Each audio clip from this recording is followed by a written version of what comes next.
సాయంకాలం అమావాస్య తిథి వచ్చింది కాబట్టి అక్టోబర్ 20 సోమవారం ఏం చేయాలి? ఉదయం పూట చతుర్దశి ఉంది కాబట్టి నరక చతుర్దశిగా జరుపుకోవాలి. నరక చతుర్దశి విధులు పాటించుకోవాలి.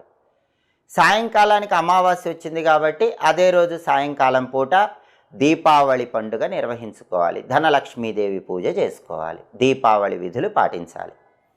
ఉదయం పూట నరక చతుర్దశి విధులు ఎలా పాటించాలి అంటే, తల్లులందరూ కూడా పిల్లల శిరస్సు మీద బ్రహ్మరంధ్రం మీద నువ్వుల నూనె రాస్తూ 7 చిరంజీవుల పేర్లు చెప్పాలి. ఆ 7 చిరంజీవుల పేర్లు ఏంటంటే అశ్వత్థామ, బలిర్వ్యాసో, హనుమాంశ్చ విభీషణ, కృపః పరశురామశ్చ సప్తైతే చిరంజీవిన. ఇవి 7 చిరంజీవుల పేర్లు.